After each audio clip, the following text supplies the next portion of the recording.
What's up, everybody? Welcome back. We're finally back at ICC.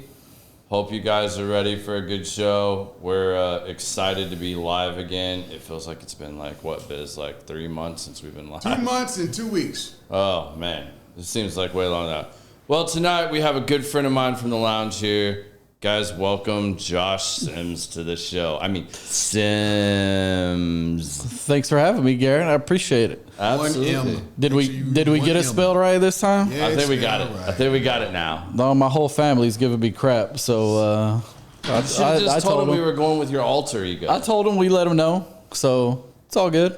Glad to be here. Yeah, we're excited to do this. We've been talking about doing this for a while, so Yeah, right. let's do it. And I got you on before bad words, so forget those guys. Yeah, you did. I've only been bumped. That name in a minute. Evan says hello. Hello, Evan. Hello, Evan. Oh, we got little Hallmark on here. This is gonna be real good. I got to get used to calling him Brussels. Got used to calling him what? Brussels. Oh, I know. When he had changed his last name like 3 times, so nobody knows who he is on social media. Yeah. I think that's his strategy. Maybe we should do that. We should all have like alter ego Facebook pages. Why not? I already do. That'd be fun. See, it's like burner Facebook pages. Of course you do, Biz. See, this is the kind of conversation you're going to have tonight because we're just going to talk about all kinds of crazy shit. It's going to be more like, I don't know, things guys talk about while we sit and smoke cigars because this is what we do up here.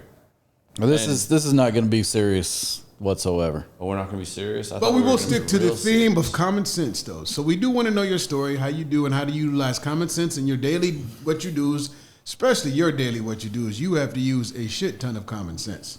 Sometimes. Cool. And patience and woosah and everything else. So, Capital. Josh, why don't you tell everybody how you're from Little Elm and what you do and, go through that. All right. First of all, I was born and raised in Frisco, Texas. Spoiled ass. Go ahead. Back when it was, I don't know, 15, 20,000 people, maybe less than that. Moved away for college, needed to come back to the suburbs. I am not from Little Elm. That's just our little joke because I went to school in the colony and we were kind of a little. I was like, rivals, so in small world, we kind of know some of the same people. We like, do. We have a few mutual friends. So yeah, anytime I tell somebody that was born and raised in Frisco, they always tell me they've never met anybody who was actually born and raised here. This place has gotten so big. Came back and became a teacher, just like my dad. My dad was a science teacher and a coach at in Frisco for 30 plus years. And now I'm in the same profession. That's awesome. And I don't want to play this down lightly too. Like, he's not just your normal everyday teacher. He deals with the special needs kids. Yeah. I think you all enjoy some of his stories. We'll see which ones he wants to tell tonight because I messed with him. I mean, I started calling him Hook because he ended up breaking his finger in an altercation and had to get a pin put in it. And his finger was like Captain Hook for a while. So I still can't straighten it out. Yeah. So not only is it a hard job that requires a lot of patience and understanding and skills to deal with all the daily challenges you deal with, but you get put in some really weird situations. Yeah, I would say my specialty now is more behavior type students.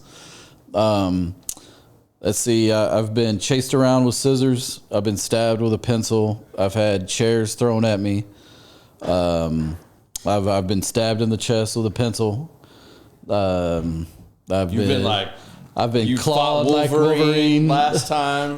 My finger's been dislocated. I've had a fractured pinky. But what I tell other people that I would rather see myself get hurt than anybody else.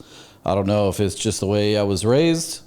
It's not a macho man thing. It's just I'm going to put myself in between somebody else and take that, I would say, injury, I guess, before I want to see anybody else get hurt. I don't know if it stems from a teammate type thing from playing sports or whatever, but I'm gonna have the person's back no matter what, and if they want to try to hit me first, then that's a-okay. All right, I gotta adjust this. This is gonna drive me nuts if we have to listen to this chair squeak all night. Yeah, and I mean, so what would you say is the biggest challenge you have on a day-to-day basis with the kids that you deal with? That's a no-brainer. It's you cannot take whatever they say personal.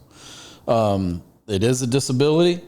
Sometimes you forget that. They are going to find your buttons and they are going to push them and they are going to find every flaw that you've got. And I know some people who have taken it personally and couldn't take it anymore and they had to quit the job. You just have to sit there and take it and remind yourself, hey, they can't control it. And you got to do whatever you can to A, not say anything back, and B, not throw a punch at them either. Yeah, I mean that's gotta require a lot of restraint sometimes. And some of these kids are, I mean, we call them kids, but they're grown adults. Oh, 100%. I've they'll talk about your mom. They'll talk about your weight. they'll call you racial slurs. They'll call you anything, and then they'll start trying to throw punches at you, and you just have to, sit there and take it the best you can, and not react to it. And that comes with some patience. It comes with time. It comes with experience. Yeah. What do you have, like, something maybe we would think was common sense that, like, you utilize as a tool to help you in those situations that maybe isn't just common sense? Man, that's a hard question. Maybe sitting there and taking it is hard. I guess keep telling yourself that they are special needs for a reason. And, after they get all done with that, then you got to love them again. I was always told you got to find a way to love the kid the very next moment, the very next hour, the very next day. If you don't, then it's going to get to you and you're not going to last very long. What are some of the good things you have with him? Like what's a good day where, I mean, like, I know you probably don't have a lot of those. So man, but I know there's got to be some. Like what's like a good day that stands out? when they come up to you and you've been, let's say you're working on some manners that day, and some kid is like, thank you for getting me that. I'm like, okay, that something's starting to click, or you're telling a kid not to run and slide down the hallway, and the kid doesn't slide down the hallway all day long, that he just walks to where he needs to be. Okay, you're doing something right. Or you see a kid that has graduated and has gone on and has maybe gotten a job somewhere, and his behavior is not what it was back in school. And you would think that you would have a hand in that and trying to become a little bit more independent. Yeah. That's got to be rewarding to see that. Absolutely. I know I've told this story before, but I grew up with a cousin with special needs, and he had epilepsy, and he was 10 years older than me. And my aunt and uncle always told me, just treat him just like anybody else. And that's exactly what we would do. He would come up and he would punch us in the arm out in public. So what would me and my brother do? We'd hit him right back. So they're like, they're just people like every day, like us. And that's how I'm going to treat them. I'm going to treat them just like anybody else out there in the world. What made you decide you wanted to do this for a career? Was it a family history? You said your dad did. They just had an opening, and basically I applied, and they desperately needed people, and that's how I got shoved in. I really wanted to do social studies, history, and coach just like anybody else, and then I just never got on the coaching side because it was long hours. in that position. He didn't want to have to face the colony. So, I love it. It's some days are harder than others, but when the rewarding days, outnumber the bad days, feels pretty good. See, Debbie just said that you were called to be in this position. Don't sell yourself short. I agree, Debbie. That's good point. The people say that, and I thank them for that. I hate when people tell me that. They're like, "Oh, you're a saint." I was like, "No, I'm not." I enjoy what I do. I enjoy getting the kids off the bus, and 9 times out of 10, they're going to give you a hug or they're going to give you a high five, and like, okay, and then, just walk to them to class, and then they say bye, and then they come back the next day. It's pretty fun. And that's an awesome T-shirt, by the way. I'm a little jealous I didn't get to go home and change into the one I was going to wear tonight. Oh, 100%. If you don't know Garth Brooks, you need to know. Yeah, you need that's a classic right there.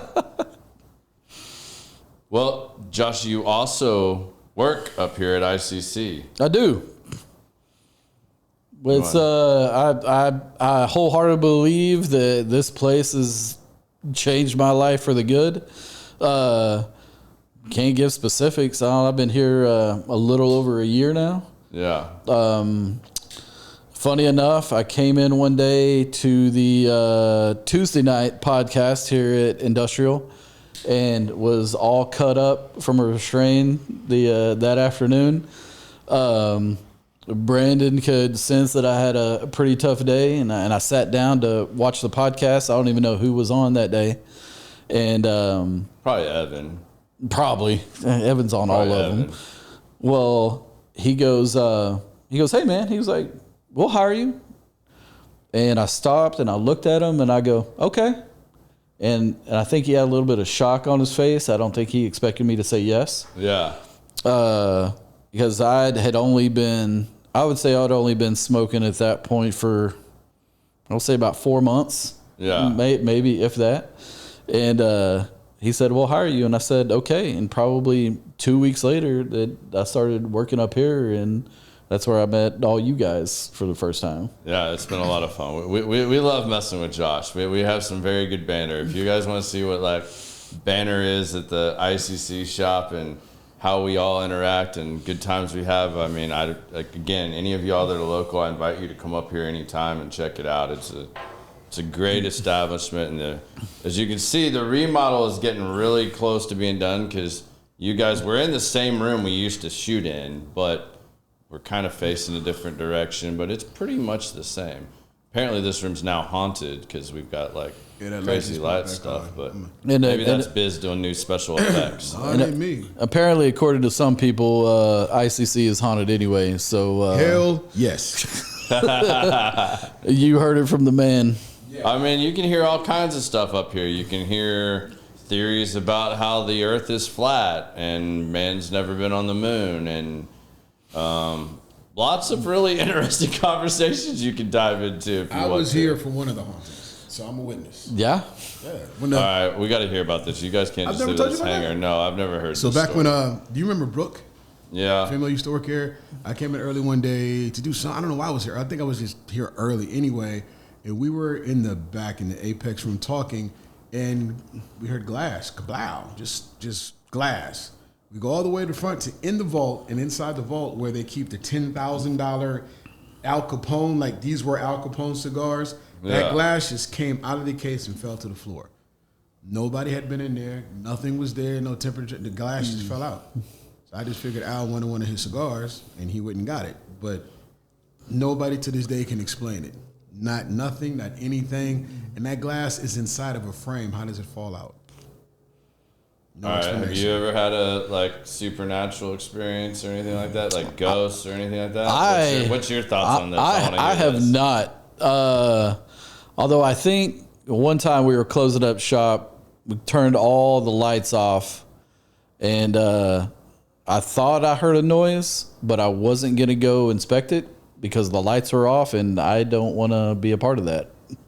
Damn right. See, one of my first jobs, there was a tavern. It was called the Blacksmith's Tavern in Glastonbury, Connecticut. Was one of my first jobs where I was a busser, and this was like a really high end restaurant, like D. Lincoln's or something like that. You know, it was of that nature, and the basement where the cellar and everything else was rumored to be haunted, and no one wanted to go down there in the evenings and like put up all the stuff. That's where all the wash equipment was, everything else. So yeah, I've been down there before, and yeah, you definitely get some weird, eerie feelings. Like I can remember being down there one time and just feeling a presence by me, and then feeling as I was walking back up the stairs like this cold air just passed like through me, not like around me, but like it, like, you know, like a wind blows past you, but like one that hits you and you feel it, but like your whole body temperature drops. Like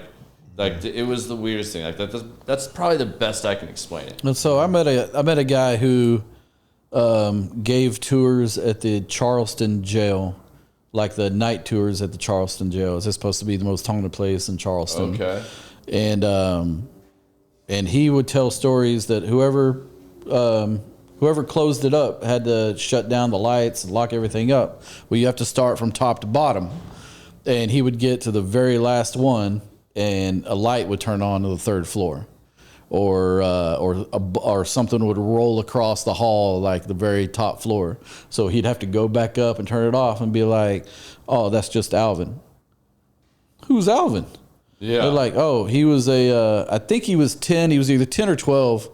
That he was a young black child that stole a trolley in Charleston and killed a couple of white people, and they put him in the jail with all the adults, and he ended up dying in the jail."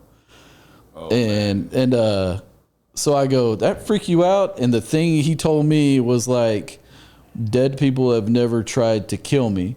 Now, come to find out, this guy was a detective in Charleston. And he was like, "The dead's never tried to kill me, but the living has." And I'm like, fair enough. That's a good point. My oldest cousin, also in Ohio, when she bought her first house after she got married, this house had a really old lady die in the house. And this is like a really old house that they remodeled, fixed up. It was a really nice house. And I remember my little brother and I stayed the night there one night. Parents stayed at my aunt and uncle's house. And I can remember my brother and I both woke up from dead asleep in the middle of the night, and we smelt breakfast. Like you could hear pots and pans, like we thought my cousin Shelly was like cooking in the kitchen. And we're like, "Oh, we must have overslept. Like it must be breakfast time." So we both got up out of separate bedrooms, walked downstairs, met in the hallway, and then realized it was like 3 o'clock in the morning. Not a soul was up, but we could still smell like bacon, eggs, everything, and there was nothing going on in the kitchen. That's the weirdest one I've had. Well, also tie into Frisco. I always grew up with the tale of the Goat Man. Oh, Goat Man's Bridge. Well, our Goat Man, he either, depending on who you were, he either lived by the cemetery in Frisco or he lived behind Acker Elementary. So we never know who it was. And you'd always hear stories of like, "Oh, he ran across or this back road, or he ran across here." And I'm like, I don't want to meet the Goat Man. I'm like, that's fine with me. Just like, remember old Crowder Road, and there's the Texas Chainsaw Massacre house up there. Yeah, same crazy stuff. It was like, no thanks. I'm good. I'm out. All right. We've got someone chiming in here, and I'm supposed to ask you about the LFTP hashtag. That has to be from Evan, right? That would be correct.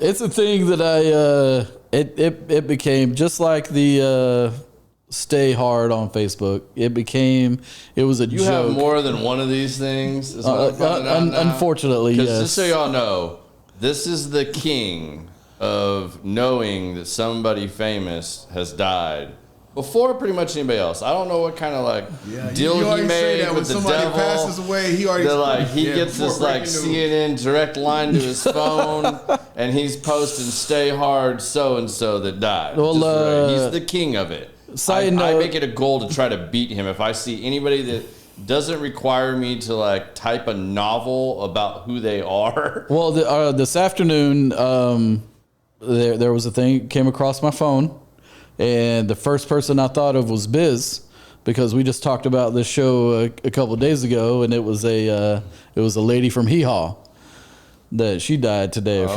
from 85. So Really?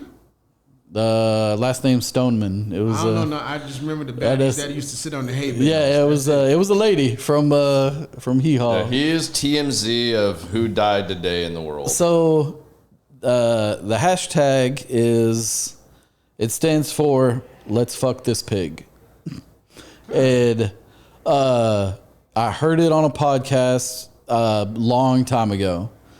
And basically all it stands for was like, if you're gonna do something, let's get ready, let's go do it. Basically, don't half-ass it, go for it 100%, go for full throttle.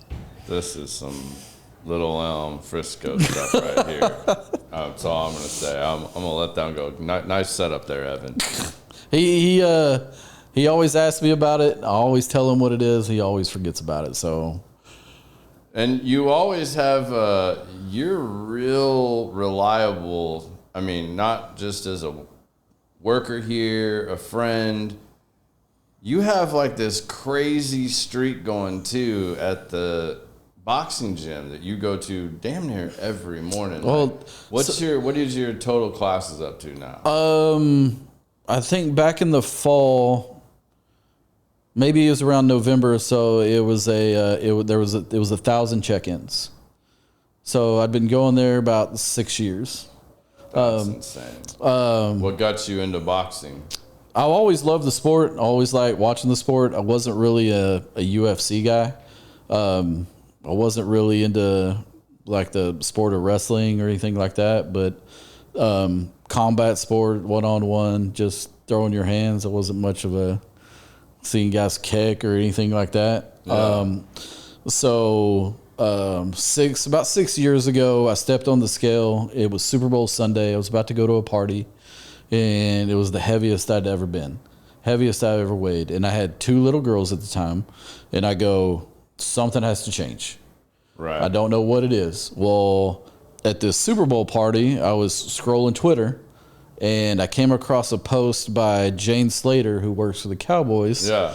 That morning, she had gone to Title Boxing Gym in Dallas. And I go, I like boxing. And I'd grown up lifting weights my entire life. And I'm tired of lifting weights. Yeah. I don't, if I not have to lift another weight in my life, I'm okay with that. Right. So I was like, let's see what this is all about. Your first class is free. So I went in, took the first class, and beknownst to me, it was a kickboxing class. And I was like, I thought this was just boxing. And within 5 minutes, I wanted to throw up in the warm-up. It was just a warm-up. Like I was that out of shape.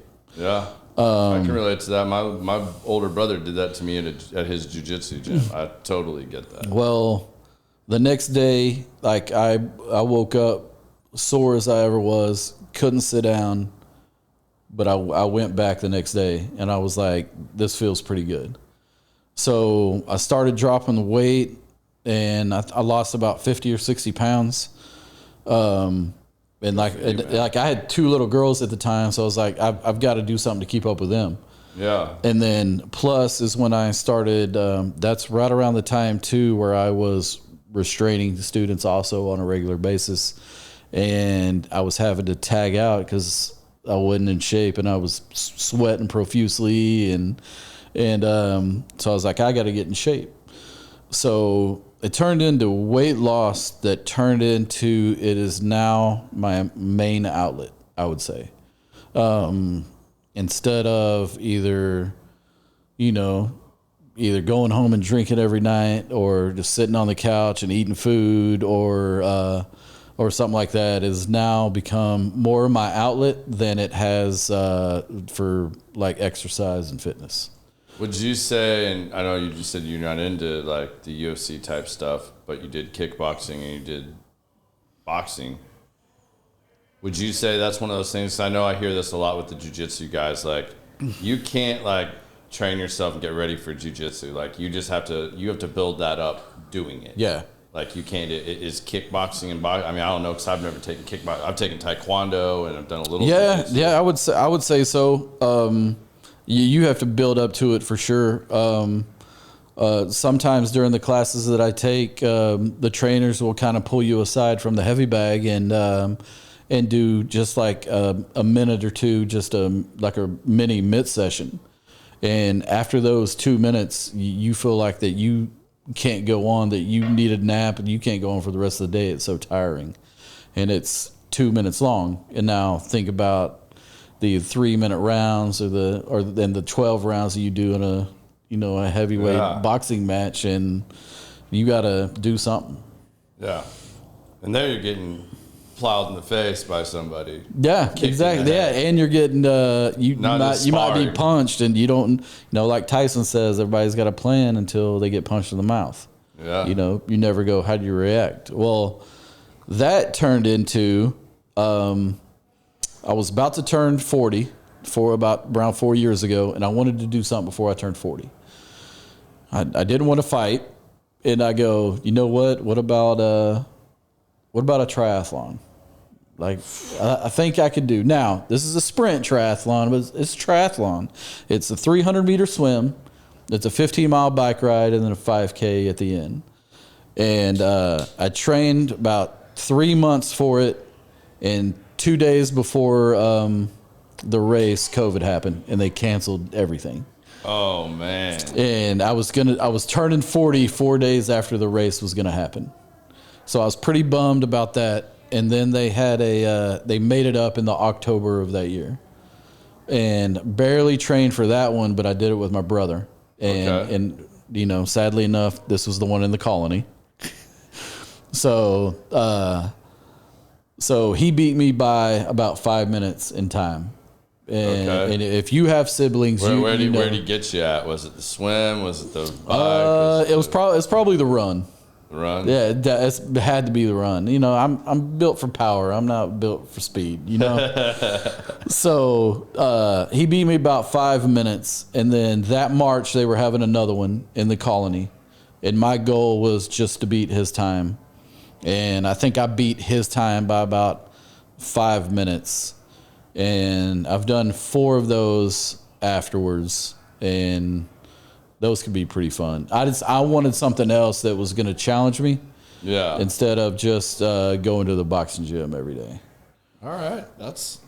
Hey, man, as long as you're doing things to stay active and doing those things, man, all those are pluses. I mean, everybody's got to find something. And that's what I tell new people at the job. I go, especially where what I do and what the profession I'm in, that you have to find some type of healthy outlet. It's okay. We all smoke cigars. We all drink alcohol. Just try everything in moderation. Yeah. All right. Well, before we get off too far here, because people are going to murder us, especially this being our first time live in a while, we got to talk about what we're drinking, what we're smoking. So as far as drinking, we're finally able to drink again. Although this will be one of the last times until we get the bottle thing figured out here, because they are fully opening up the bar and the restaurant here soon. So I think Friday's our cutoff for getting our own personal bottles out of lockers. But we're drinking a Russell's Reserve pick here. This is a single barrel. This is Warehouse F Floor 6. It's a 10-year-old selected by Specs. Warehouse F, I don't know what it is about F and G, but both of those are phenomenal. Well, I've never had Russell's before, and I am loving this stuff right here. It's good, dude. It's one of my favorites. Like, you can't go wrong with Russell's. And it's not an expensive bottle, and you can find those on the shelf at the store. It's not allocated. It's not crazy. You can enjoy those. Now, as far as what we're smoking... Looks like you have something specialty over there. I do, and I don't even know how to really talk about this a whole lot, and I'm not sure what all I can say about it, so this is kind of hard. So our good friend Panda happens to just be back in town for a few days. He just got back from China, and he's about to go to Nicaragua and work on some more of his cigars. And Panda always brings us amazing stuff when he stops in. He does. So generous. He's such a kind human being. I love sitting down and hanging out with Panda, but he gave me one of the Liga number 1s. So last time he had the number 2s, but I guess he grabbed some more number 1s while he was back overseas, and now I've got the Liga number 1, and this is phenomenal. Like, I'm thoroughly enjoying this cigar. I know it's got a lot of Cuban in it. Other than that, I don't know what else I can say about it or not, but that's what I'm smoking right now. I know he is early in his blending cigar career, but I can't wait 10 years down the road to see what he is going to come up with. Yeah, when you surround yourself with the people to become an expert in your field, which is what Panda's done. So those of you that don't know, Panda's teamed up with Luciano, which y'all have heard us talk a lot about Luciano stuff. I love Luciano's cigars. He makes phenomenal stuff. And everybody that man has decided to help or take under his tutelage has put out phenomenal stuff. I mean, from Jamon with DC, put out that Genesis you guys have seen us on here with a lot. Frankie with Foreign Affairs. He got like a top 20 at least. Number 19. 19, yeah, there you go. I have to know this Foreign stuff. Affair. Yeah, we're going to let you talk about your cigar, man. I can't wait till you tell them about your raisin notes and your Kellogg's Frosted Flakes that, you know. That's only the Gran Habano 20th Anniversary. Josh has passed the Brandon Frakes talk about a cigar class, and he's really trying to perfect those skills now. So I am. When you guys come in here and buy cigars, you should ask Josh to help you pick them out, and then ask Brandon to help you pick one out, and let him know how well he's doing on his evolution of cigar flavors. If you're watching and you've been up here before, don't be afraid to hit that Google review. Maybe mention my name. There you go. Might be a little bonus in it for me. We could split it. You never know. Might hook you up with an extra cigar. Who knows? Biz is actually smoking what I think was the cigar of the year for this shop. Now, we all know about the Black Ritos being the main attraction. I'm talking about, when the first time we had them, I think the Ford Affair was by far and away the best new cigar of the year for this shop. I would agree with you if we take the Black Ritos out of conversation. Correct. So as long as you take that cigar out of the conversation, which, man, all right, ICC just got some more in. So I don't know how many are left. I wasn't going to say nothing. I don't know how many are left. I'm pretty sure they're for sale to the public now. Don't look at me. I wasn't working today. You can check it out. If they're left, if the private members didn't buy them all, I would highly, highly recommend come and grab you one. Save it for a special occasion. They're like a $48 cigar, but I guarantee it's the best cigar you've ever smoked. Now, with that being said, Jamon, I think, was the very first brand owner that I ever met, and that was even before I was working here. Okay. I was in the audience for a podcast. I think it was Jamon and Mr. Soul Train himself that were on together. What brand is Jamon own? Huh? What brand is Jamon own? Definition Cigars. If you don't know, you better know, because his stuff is blowing up right now. And after that podcast, I told everybody that would listen that I was like, whenever Jamon speaks, I stop what I'm doing and I listen to that man speak. No, he's awesome to sit and have a conversation with. We've had Jamon on the show before. Jamon's awesome, man. He's a great dude. Well, he is very thoughtful and methodical what he says. I've said it before that the Prolific cigar was my aha cigar moment. Okay. And then when I found out that Definition was a Dallas-owned brand too, I was all in. Yeah. Anything Dallas, I'm all for. Yeah. Especially being a local cigar company. Yeah. I was all in. But I don't think it's any strange coincidence that all these guys we talk about that are trying to bring their own brand to market and do it the right way and put out something consistently awesome, even if it's a small line, all these guys mess with Luciano. Every one of them. And Luciano teaches them through his family history and all the years he's spent perfecting this craft, and everything that man touches and helps others with turns to pure. Have you told the people, how long have you been regularly smoking cigars? Let's see. How long have I regularly been smoking cigars? I would say regularly smoking cigars, we're talking 3 or 4 years. Like regularly. Before that, it was a vacation thing for me. Or a round of golf here and there. Or a poker party. Something like that. Yeah. Or maybe a hunting trip. Mostly winter or beach. Okay. It was kind of vacation tied to. Yeah.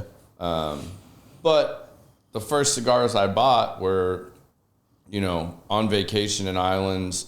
You're talking, like my wife and I going to Aruba when we got married and buying Cuban cohibas and everybody knows the cohibas, right? Yeah, so it's like, wow, you start off right out the gate with something, but then you find out, well, I can't get those here in the U.S. and the ones that I buy here don't taste the same. Like and when you don't know and you're just learning, that's weird. So I don't think, get attached as quickly as if you kind of just start off in a lounge or somewhere like that. I think I had my first one when I was 21, 22. A friend of mine's dad smoked cigars. So he was like, hey, let's go smoke a cigar at Razoo's off the tollway. Okay. And I was like, all right. I'm like, what do I get? I had no clue. I would just walk into a cigar shop and they were like, here, I think you would like this one. That's a good question, though. If you said the first time I ever smoked a cigar, I was probably 27 or 28. Like a proper cigar, not a Swisher or some crap cigar. Like first one, I was probably 27, 28 years old. We would go watch Dallas Maverick playoff games at Razoo's back when you could smoke a cigar inside a restaurant. I mean, that seems forever ago, doesn't it? But we would watch back when the Mavericks first started getting good and started making the playoffs. All right, Evan has confirmed we can officially say the Black Ritos are for sale. So if y'all want to take our advice and try out what is probably going to be the best cigar you ever smoke in your life, at least a top 3 minimum. You know what? I've yet to still smoke one. Really? I've got 3 sitting in my humidor at home. I have yet to crack one open. They're phenomenal. That's what I hear. I think I've smoked 3 or 4 now at this point. I know Pops was really pissed because I had smoked more than he had smoked because he left them in here for all the members and didn't save enough for himself. Yeah, sometimes it happens. So I have a feeling he probably did not make that same mistake this time. So I would tell everybody there's a lot of people that missed out on that cigar last time, and they just came in this morning. So don't sleep on it. Trust us on this one. You can thank us later, but that's the one you want to get. What are you smoking on over there, my man? Right here I have a Bandolero Red Label.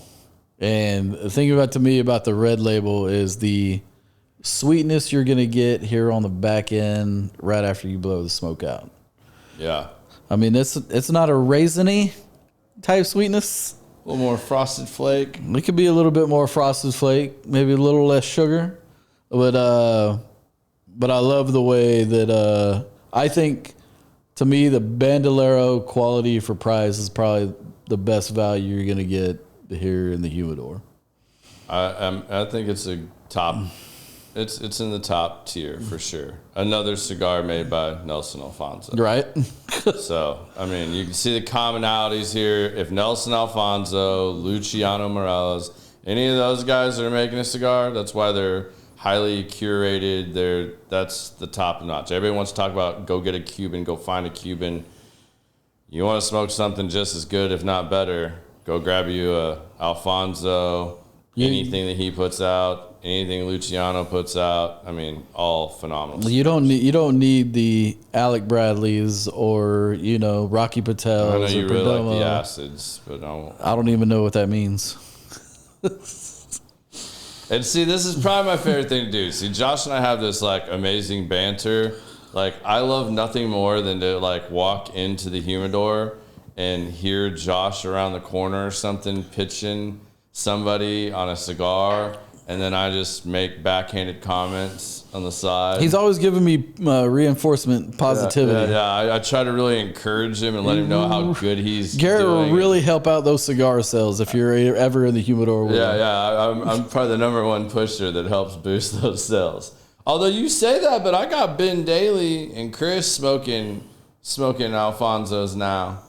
I mean, I moved them on up. I mean, I probably should be getting a little kickback from that because I elevated their cigar game by significant price point. He's one that I know that his palate's definitely changed within the last year or so. He's growing in his cigar journey, which everybody does. It's just like the spirit journey we talk about too. Your palate's going to change over time, and what you love to drink ain't necessarily probably what you're going to end up drinking in the end. Because you're going to find other things, and you're going to go down different lanes. It's part of the journey. That's what's fun about trying those things, though, too. All right.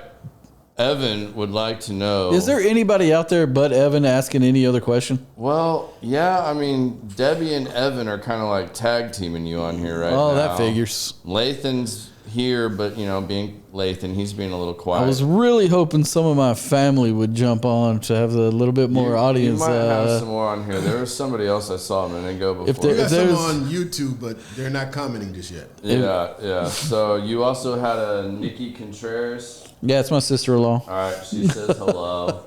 She's excited you're on here. Let's see.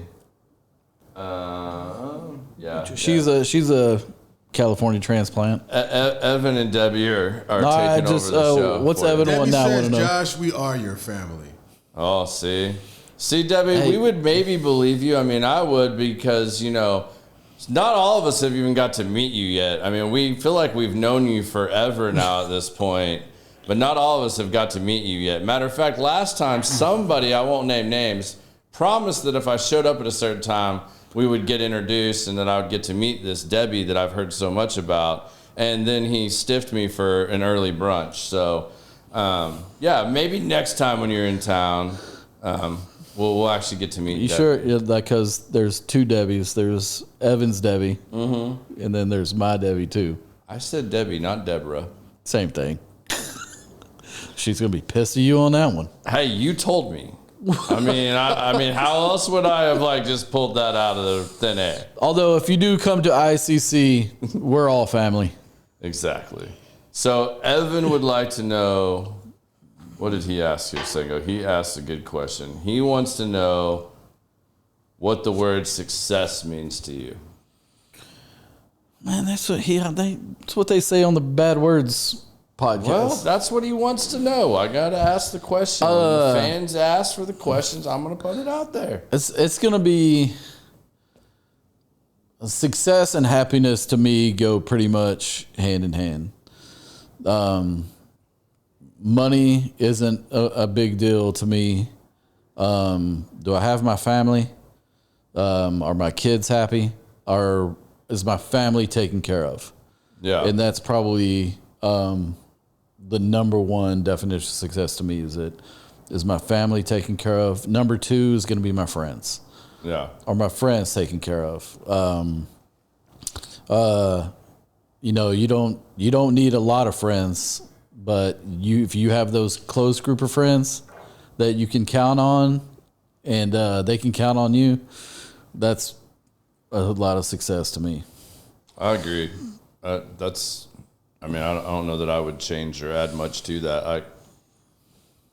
I think success is putting yourself in a position where you can take the chances in life that you want to take and that you have the time to do so. time to me is your biggest asset because you don't know how much you have. You don't know when that clock stops.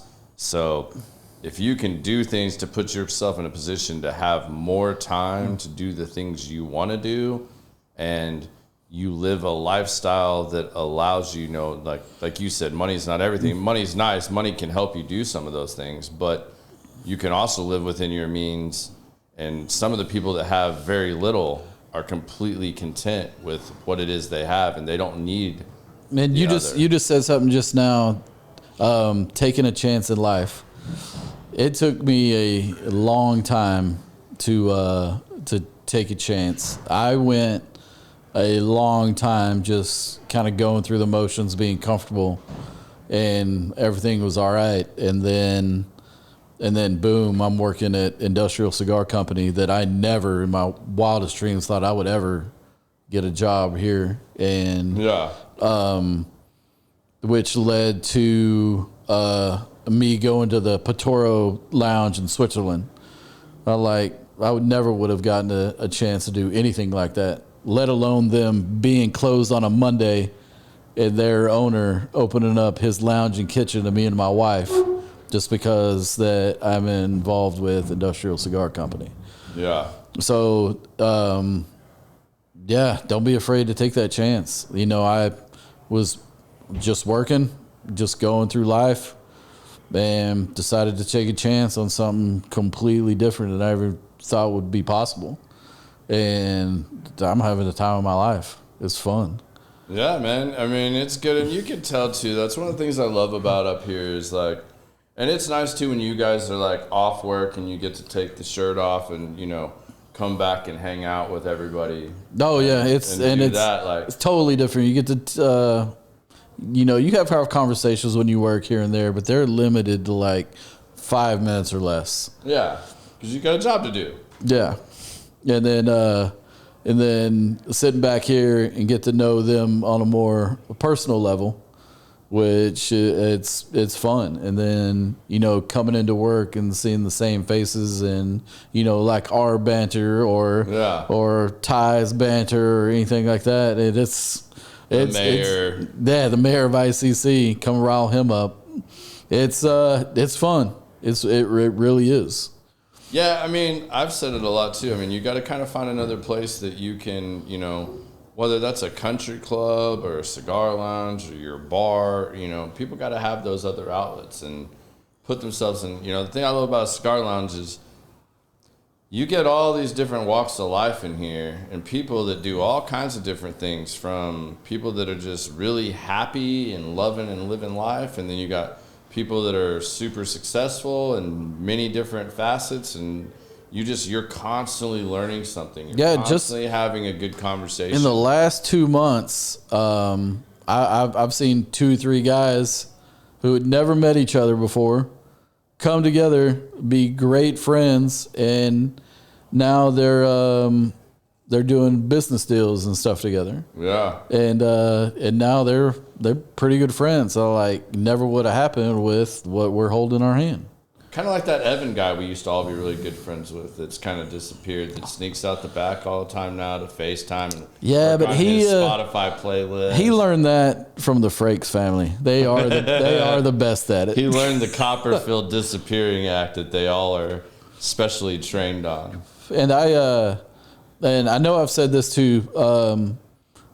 The people that work here now, aside from the new people, that I don't think that I ever would have hung out with in high school.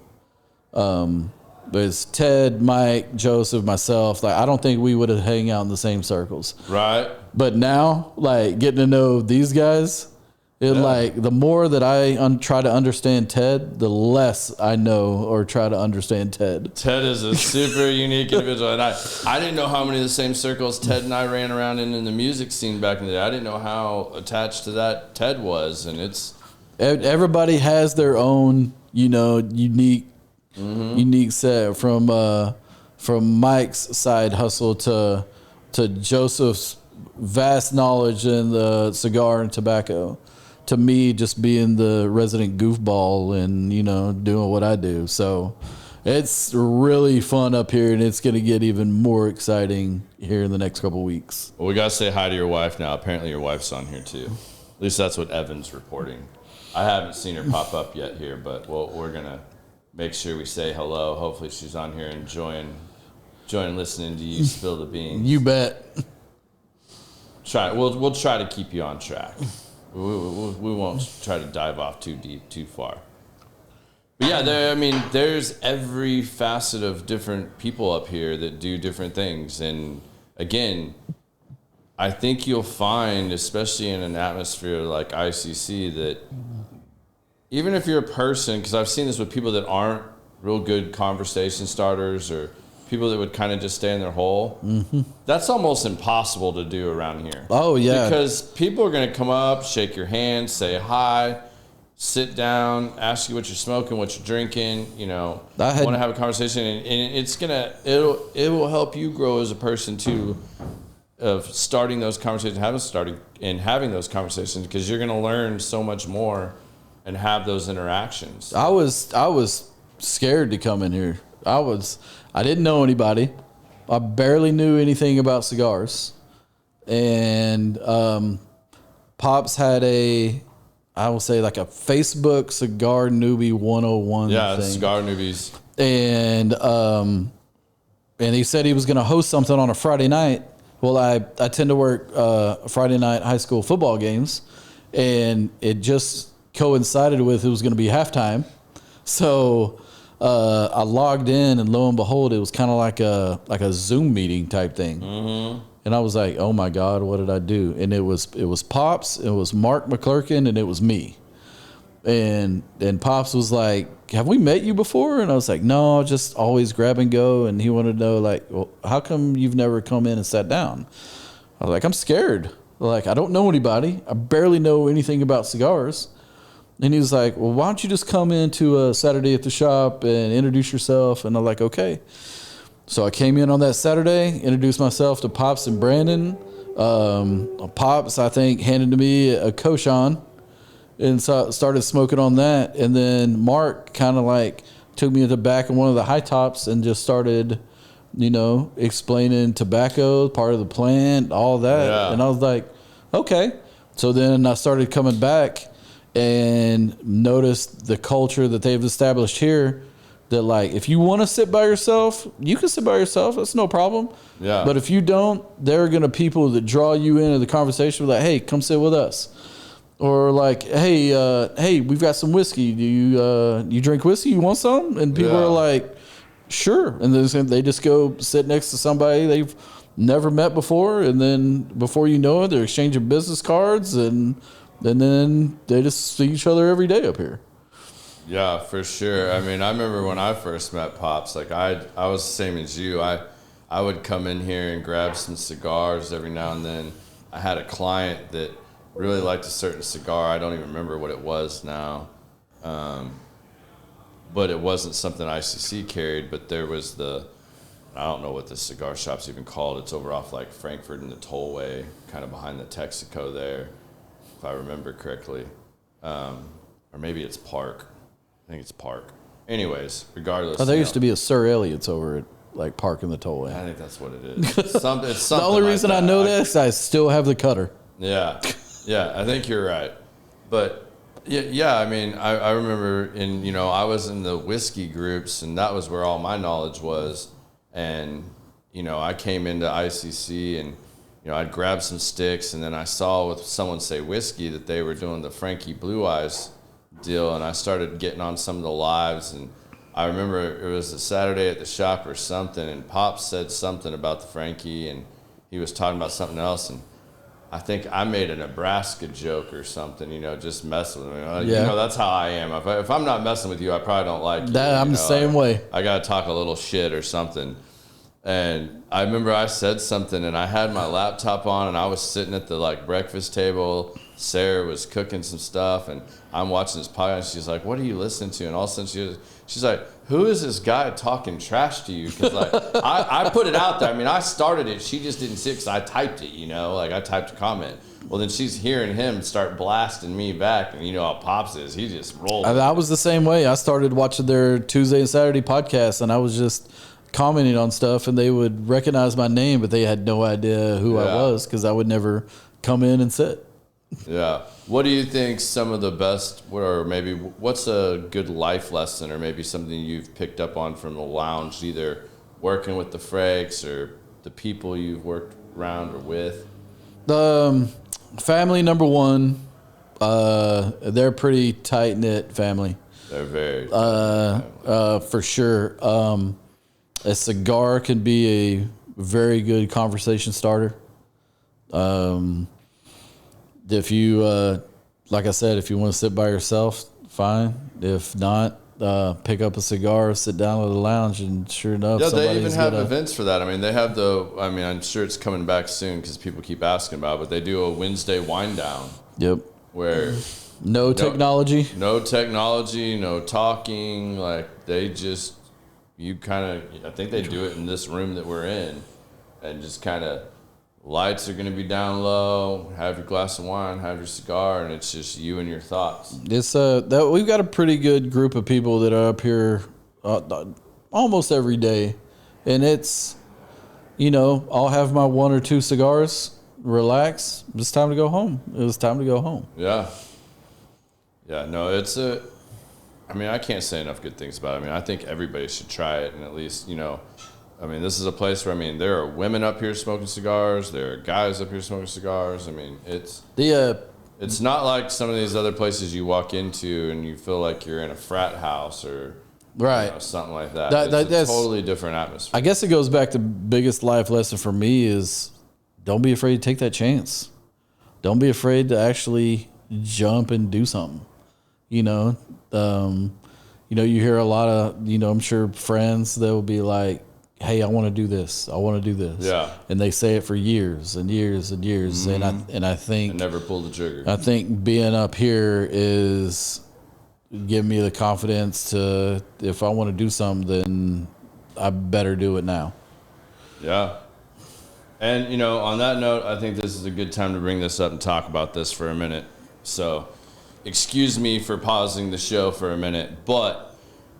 We have a really important event. You guys have seen me start tagging it now that we have stuff locked in, and I want to do some promotion for this now as it's coming together, and you guys will be the first to know about it. And I'm going to create an event calendar this weekend. We're going to get this posted up and whatnot, but I have a very, very good friend of mine that helped me get my health back in check years ago and started out as my trainer and became a very close friend of mine.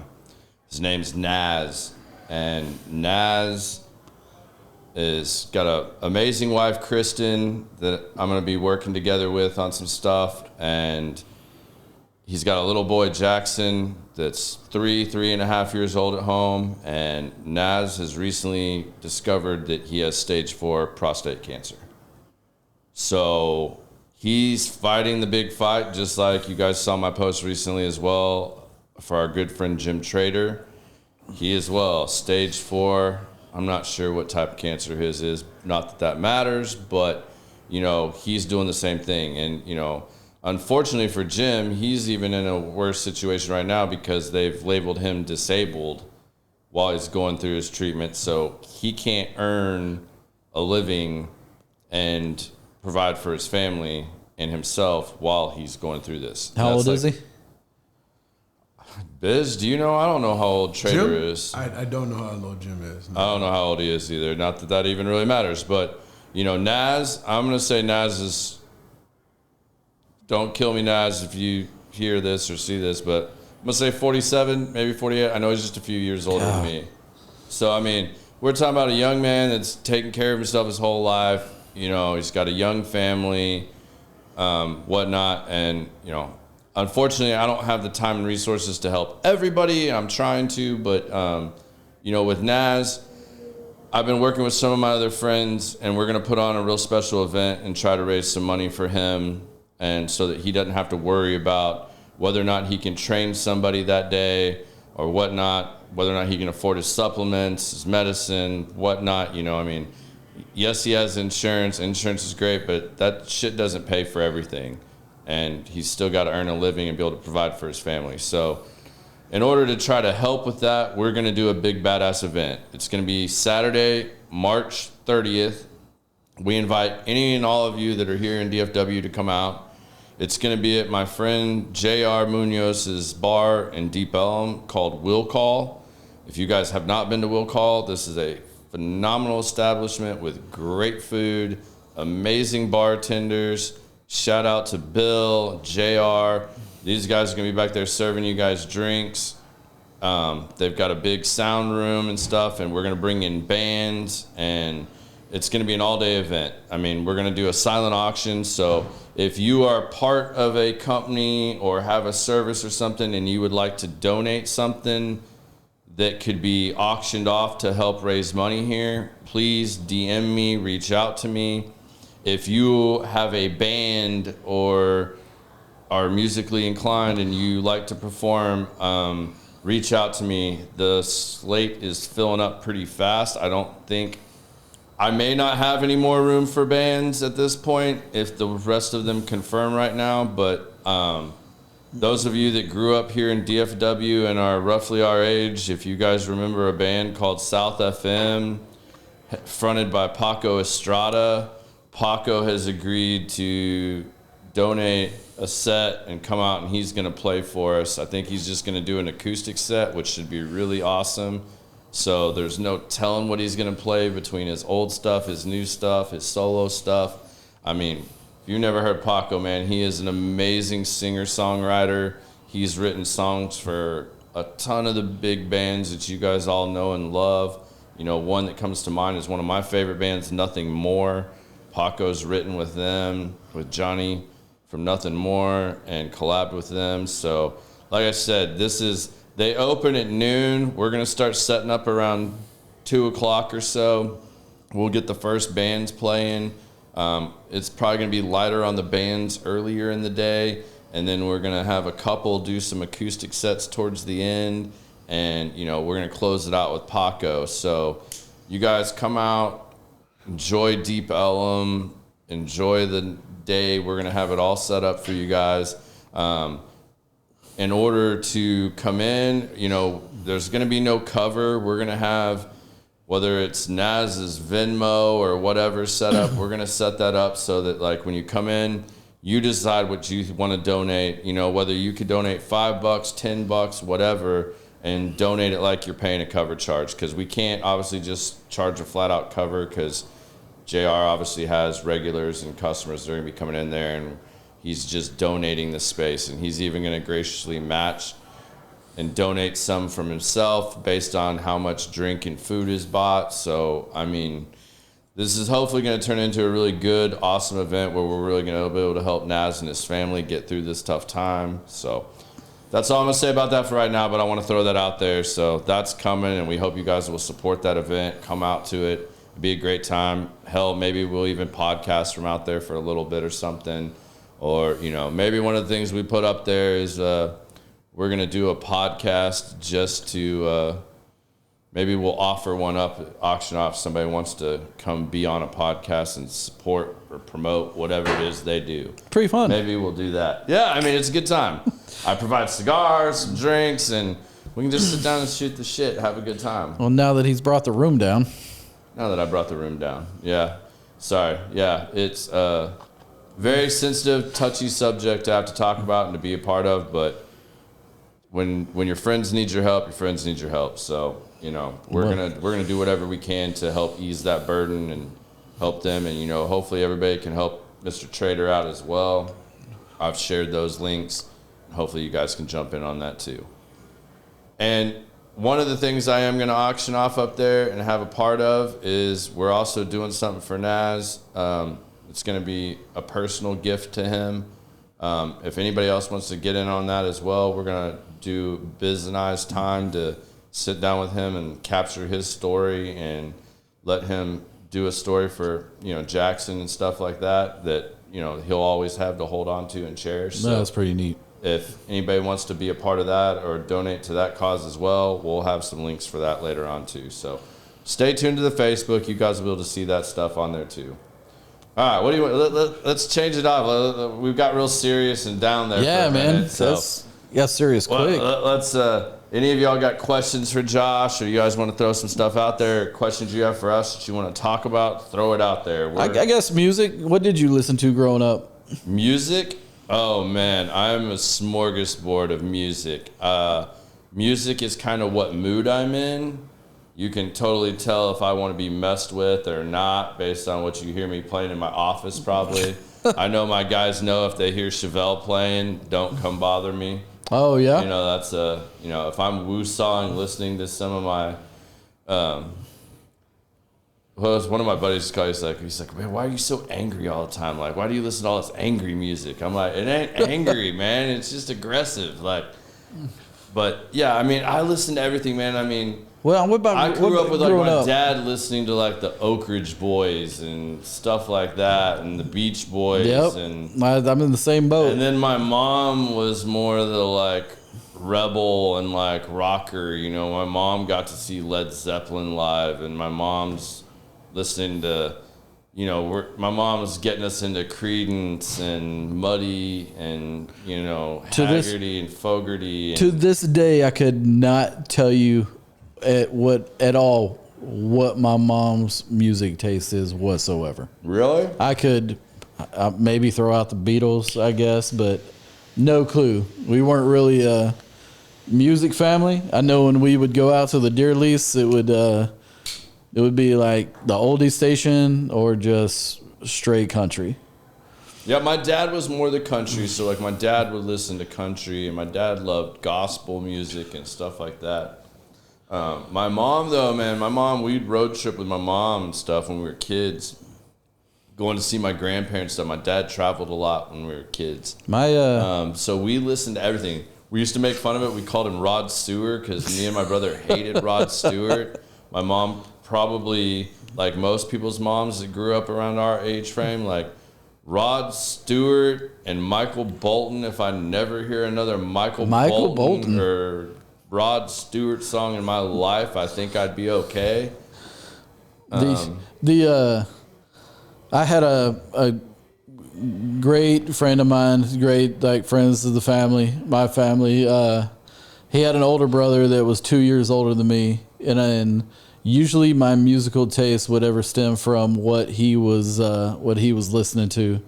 The Guns N' Roses' Appetite for Destruction is probably the very first that I remember that I really got into. Okay. Aerosmith was probably mine in that. I never was really big Aerosmith fan. I got into Aerosmith pretty hardcore, Toys in the Attic. I wore Beastie that Boys. out. Permanent Vacation, I wore that out. Beastie Boys. And then my parents messed up and bought me a cassette tape, a mixed cassette tape once for Christmas. And it had NWA, Slick Rick, Kid and Play, all these rap groups I never heard of, and that's what got me into rap. Now, it was the edited version. So when I heard Straight Outta Compton for the first time, how it was supposed to be played, I was kind of taken back. And then, so I listened to that early 90s rap. Is that what you listen to today? What if you went and hit shuffle on recently played? What do you do? Oh man, I am all over the map. If you just hit shuffle on my Spotify playlist, you're gonna get Big X the Plug. In the very next song, you're gonna get Parker McCollum. Yeah, that's probably what mine would do right now. You're gonna get Parker McCollum. You're gonna get Wade Bowen. You're going to switch over and you're going to get Nothing More. You're going to get Tool. You're going to get some Five Finger Death Punch. Then you're going to get a bunch of 90s rap mixed in with all that. You're probably going to get some Chef Raekwon right now. Little Wu-Tang. A dude walked in here one time when I was doing First Friday, and he begged me to play Five Finger Death Punch. Who did? For this crowd? I don't know who the hell it was. I don't know. He wouldn't leave me alone. I said, you know what, dude, I'm gonna go ahead and do you a solid. It was early though, so it wasn't really nobody here. When I was, if I I'm, wouldn't really go over well in here, you know. Hell no. if I'm boxing, I want rap music, and it's basically to keep the rhythm of the boxing combinations. Okay. That makes sense. Right now, listen to a local guy that I'm hoping he blows up because I love his stuff. Named Rincon. His name's Alex Rincon. He goes by Rincon. That love his stuff. I'll have to check that out. I think about it. Post Malone was a local guy at one time. Yeah. Yeah. Posted about a great You know, Yellow Beezy. You know, this. I can't get down with the Yellow Beezy. I ain't gonna tell any stories about Yellow Beezy. Grew up UGK, Swisher House. There you go. Some Run the Jewels, baby. That's the other one you're gonna get No limit. Yeah, Run the Jewels too. Like anything like that when I'm boxing, that's good. And then usually if I'm going to the gym, it'd be more rock music to get myself hyped up. Yeah. But like I said, you hit shuffle and it's country music. If you come to industrial, anytime that I open up the shop, you know I'm working because it will be on red dirt country music no matter what. That is until one of the Frakes family steps into the building. And then the music gets right. If not, it's a hee-haw fest know, up in here. You know Pops steps 2 feet into this building and you know he's here. Yes, because now we're hearing funk. If Brandon's here, we're going to get some reggae or something. FKJ is But hey, I've had some people come up to me and be like, love your music choice today. Yeah. I'm like, thank you. If Joseph's here, Both of them. if Joseph's here, you're going to think it's either Grady's here or Joseph's here by himself because we're going to get Michael Bublé and Frank Sinatra mixed in with oldies. Unless he's just feeling funky, and then Joseph's gonna maybe throw it on like the hip hop station or something. And that's one of the things me and my wife had in common when we first started dating was live music. I can go anywhere and listen to anything live. Right. I don't care if it's country. I don't care if it's rock, acoustic, anything. And there was a good, I would say 3 or 4 years with nothing on my playlist was red dirt country from Pat Green, Corey Morrow, Blue Edmondson, I didn't know Randy anything Rogers. about Red Dirt Country until Mark McClurkin turned me on to the what is it? The something Troubadours. Turnpike Troubadours. I didn't know anything about that. Yeah, and he educated me. And then and then Yellowstone got real big. Yeah, and of course Ryan Bingham is one of the actors on there, and there's a bunch of Texas music on there, and yep. All right, Colin, if you'd actually been paying attention or got on here, you know, when we start the show, you'd know what we were smoking. But I'm smoking a Liga number 1 that Panda hooked me up with. It's Cuban-based. Probably illegal. Probably, but, you know, can't confirm or deny any of that. And Josh is smoking a Bandolero, so that's what we're smoking on right now. And then I've got the Bandolero he's smoking on is what I'll probably smoke next. And then you've got a Principal Virtuola. So that's what we're smoking on. And Hunter would like you to tell us about your trip to Switzerland, which I think is an excellent trip to talk about. One of those things where you never know who you're going to meet at ICC, and then you end up taking a vacation and you find out that the people you meet here are truly family and treat everybody like that here. And Dr. Pablo is one of those guys that, man. So yeah, I guess I mentioned earlier about Switzerland. So first of all, I gotta say how I made my way to Switzerland was via Germany. My younger brother got asked to be the offensive line coach for the Stuttgart Surge for the European Football League. Now, that's not soccer. That's American football that they bring a certain amount of Americans over to play. And his best friend, Jordan, got the head coach for the Surge and asked him if he would come help out in Germany for the football team, which they went from, I think, being winless to going to the championship game last year. So we went over there to go visit him in Germany, and I asked Brandon, I go, hey, how far is the Patoro Lounge from Stuttgart? He was like, I don't know, look it up. So it was, I would say it's around a 3 to 4 hour trip. Each way? Oh, yeah, definitely each way. Okay. So, and then I was like, man, I don't know, it might be too far. Which one of the guys from German Engineered Cigars? And he's like, I think one of them lives in Stuttgart. Well, so Brandon hooked me up with Pablo from Patoro, and we had one day where we didn't have anything planned, and it was a Monday, and me and Pablo were going back and forth, and he was like, okay, come Monday afternoon, we'll have lunch. I was like, all right, cool. Like, maybe he was gonna take me around the town or whatever in Switzerland. He's like, meet me at the Patoro Lounge. I can't remember the name. So drive to Switzerland. Now it says 3 or 4 hours, but you're driving on the Autobahn. And thank God my wife was asleep at the time, because I was having a hell of a time in that rent car. And I was still getting passed by people. I gotta say, Germans are probably the most courteous drivers out there.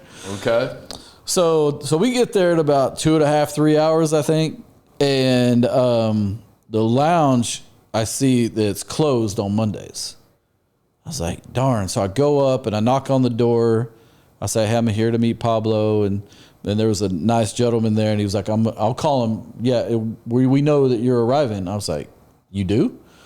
He's like, yeah. Let me go show you where y'all are sitting. So you go up a couple of stairs, and it's like almost like a courtyard, just flush with flowers, ivy, and awning. And they've got plates and wine glasses set out there. I go, where the hell am I? Like, okay. So Pablo comes. We're not in Frisco, Texas. No, we're anymore. definitely not in Frisco, Texas. So Pablo comes. I meet him. I think I met him before, but only for a few seconds. He introduces himself to my wife, and we see a guy walk into a separate building. There's a kitchen. Well, that turned out to be his chef for their lounge. And Brandon told me I think that guy was like a 2-star Michelin chef. Wow. I'm like, oh, okay. So we sit down, they bring out food, and it's probably the best food that I ate in the whole trip. Wow. I mean, it was a Southern Italy, Amalfi Coast type meal, the wine, everything.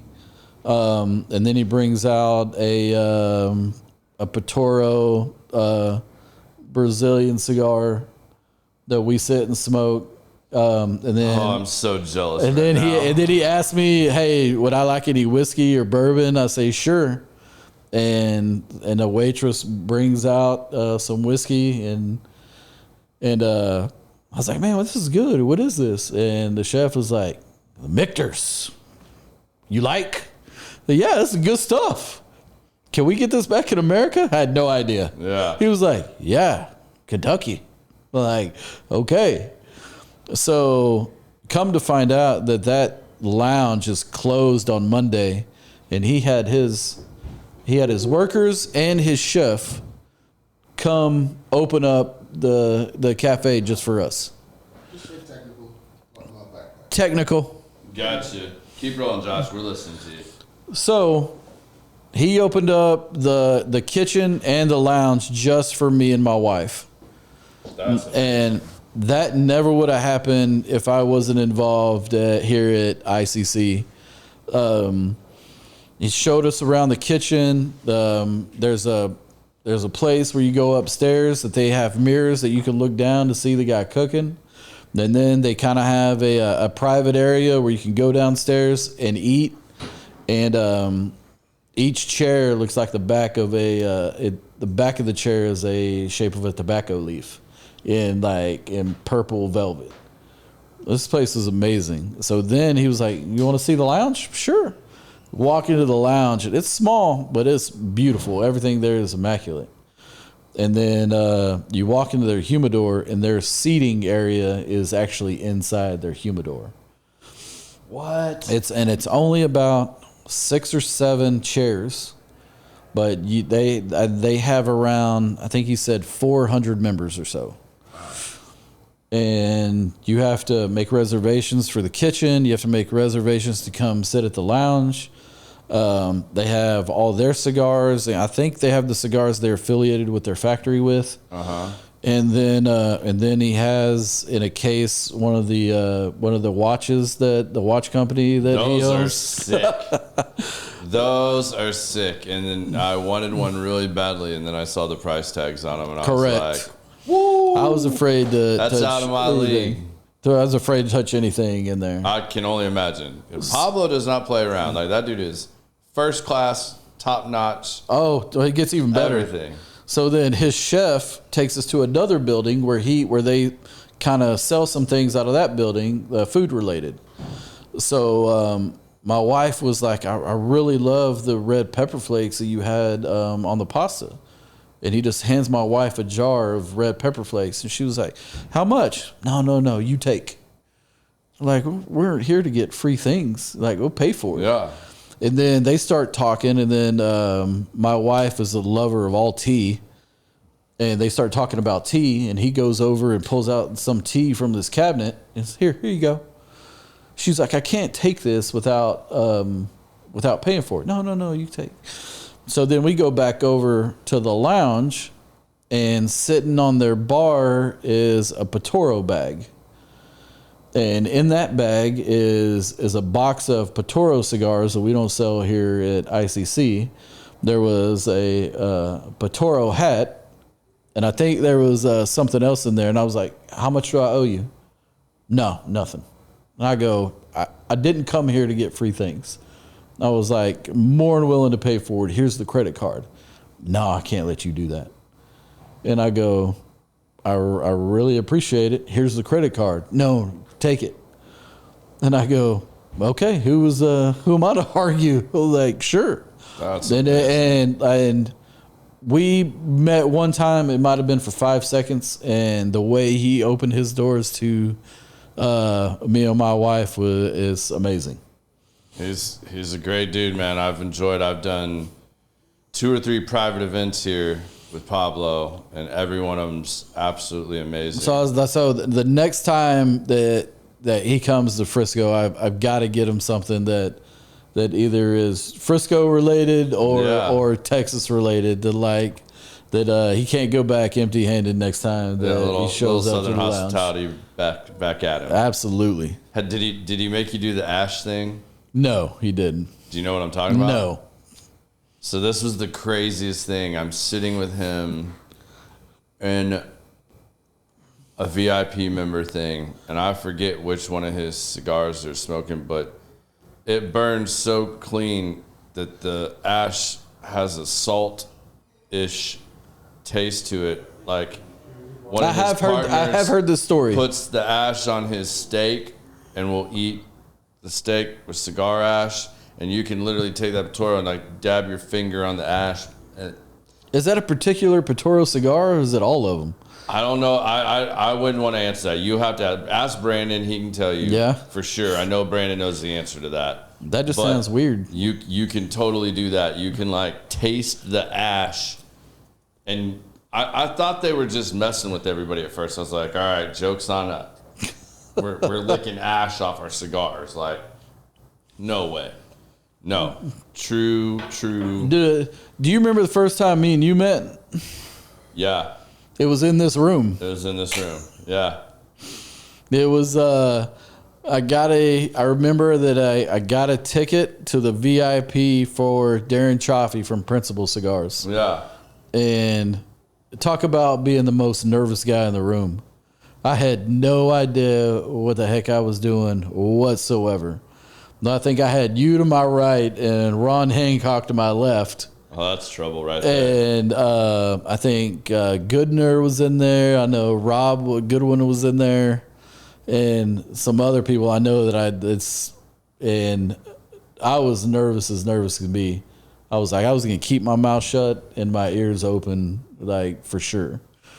Well, don't feel bad. I've already ruined every one of those that you can possibly do. I'm the one that gets made fun of. Like, did you hear about my whole T-shirt blunder? Were you here for my T-shirt blunder? I was not. Oh, yeah. Darren's here for some big release, and when they're first talking about the stuff they're doing with Darren next door in the new space, and I wear T-shirts of all the different brands that I like and stuff like that. Yeah. All the time. I'm a T-shirt and jeans guy. And I put on a Patoro T-shirt that day with my Patoro hat, and that's what I wore that to work. Legitimately wore it to work because I was just typing that day and I was just having an office day. Well, we got done with the event and everything, and I went home, picked up Sarah, came up here, and here's the event, and I walk in and Pops looks at me and he's like, "What the hell is wrong with you?" Like, you know, we're having an event with one of our other sponsors. Like, you're like, here you are wearing a Patoro T-shirt while we're entertaining Darren from Principal right now. You just know they started with a P? I didn't plan my wardrobe based on who was coming to the lounge and all that. I mean, that was the furthest thing from I did not know that. In the morning when I was getting ready. Those guys gave me so much hell the whole time. I finally went up to Darren at one point and I'm like, "Hey man, I didn't do this intentionally. Like, I wasn't trying to be rude or insulting or whatever. You know I love your cigars, blah, blah, blah, blah." He's like, "What are you talking about?" I'm like, "My T-shirt." He's like, "Who cares? It's a T-shirt. Does that really affect anything?" I'm like, "No, but I felt the need. The guys have been busting my balls all night. So I felt the need to come to apologize to you." Like, but all good, man. I was like, "Get me a cool Principal shirt. I'll wear it too." That's one thing I love about all the brand owners that step foot in here. Mm-hmm. You would think that they're a cigar brand owner. They're going to big time you. All they're going to do is spend time or talk to the owners, and that's farther from the truth. Absolutely. There's only been one cigar brand owner that I felt like did that in the 3 or so years I've been coming here.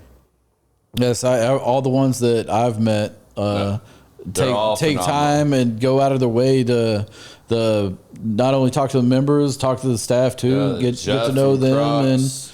And is it Jeff? I think his name's Jeff. Guy from Crux. Sure. All right, yeah. Jeff Hogan. Yeah. Thanks, Biz. Awesome. Coming in clutch. I mean, there's so many really good brands up here, and again, how many lounges do y'all know that you can go in, and then when you're sitting there smoking a cigar, you could be sitting next to Jamon or Darren or Luciano or Nelson Alfonso? Like, now, my lounge experience isn't that vast. The only other place that I've sat down in a lounge is in downtown Chicago. Well, you're ruined already. I can tell you that right now. I learned that the hard way. And I got one of their house sticks in Chicago, and they unlocked the door, threw me into a lounge, and did not see one worker after that whatsoever. Yeah. I take that back. When I was leaving, they said, "See you later," and I go, "Sure, see you later." Like, I had no clue. Yeah. A lot of cigar lounges are like dirty old bowling alleys that are where old men sit and read the newspaper and drink their coffee and smoke cigars. That's when you travel, especially if you're fine. I mean, I'm not saying there's not nice lounges all over the world, but the majority of them are not like ICC or some of these higher end lounges that we're used to. No, and then you think of the like old school lounges in movies, and you think of clouds of smoke, old men, fat old men sitting there smoking, and nowhere near is that like here for sure. Yeah, like absolutely not. Couldn't be further from it. We'll work on that, Sarah. Now you got my wife wanting to go to Switzerland. I shouldn't have let you tell that story. It's a fun place. Switzerland is absolutely beautiful with the trees, the river, the waterfalls. It's pretty beautiful. Yeah, I haven't done much of it. You got the mountains and then all the villages that are in the valleys and everything. I highly recommend it. Right on. Well, what are you working on these days? What's your latest hobbies? What are you trying to work on right now? Going back to the boxing right now. They're trying to convince me to actually get in the ring and have a actual fight. And the more I think about it, the more I'm almost convincing myself to do it. I'll be 44 in March. I don't know what I'm going to do if I take a punch to the face. They told me for what I do for a living anyway is just like that. So we'll see. I don't know. Maybe.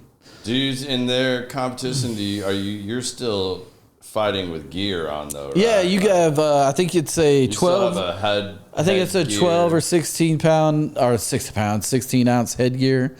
The age is I think 40 to 49. Okay. And I think they still have weight classes. They're called masters tournaments. Okay. And you fight like once or twice on a weekend. But yeah, just like the triathlon stuff that I was talking about earlier, it might be the next challenge. We'll see. I just don't know if I could turn off the like rage to like not and to be composed. Like to me, if you're fighting, you're fighting. Like there ain't a whole lot of what's the right word? Like self-control when you're in that moment. Right. Like, to be technically doing that, I think that would be intense. That would be a whole different experience. That we'll see. I don't know if that's one of my What's goals. Your wife think about that? Haven't really told her. No, now. Well, it's out there for the world now. Josh is going to become a professional fighter. There's no way. I think she'd be okay with it as long as I just didn't get severely injured or to have that doctor bill or anything like that. Break your orbital. Richard Pryor said this. He said, everybody think they can fight until they get hit. Yeah, same Mike Tyson said. Everybody thinks they're a badass until they get punched in the mouth. Punched in the face. And it's like, reality just set in. I think you'll be all right, man. I really don't have anything that I know of. And I guess with the beginning, God, I guess it's the summer now, middle of the summer. Me and my wife started fostering English Bulldogs. When I first met my wife, we started talking about animals. Hey, do you want animals? And like, she kind of grew up on a ranch outside of San Diego. She kind of had some horses, some goats and whatnot. And I go, I'd like a dog. I go, I'd love a bulldog. And she was like, what's that? So she got on Google, like, these are the ugliest things that I've ever seen. And I go, yeah, they are. But they suit my lifestyle. Like, just, they don't run very far. They don't walk very far. So then we ended up rescuing one from a no-kill shelter. He lived to about 13. Got another bulldog probably 4 weeks after that. And a year after that, we got our second one. It was a girl. And then we've always been going to these Lone Star Bulldog rescue events. Yeah. And she's like, I think I want to get into fostering. Okay. So finally she filled out the stuff. They came to our house to check us out. And then they said, hey, we have a dog for you. Like, okay. So we had one. And when my wife was... So now you have 3. Hold on, I'm getting there. When my wife picked up this dog, the lady goes, will you take another one?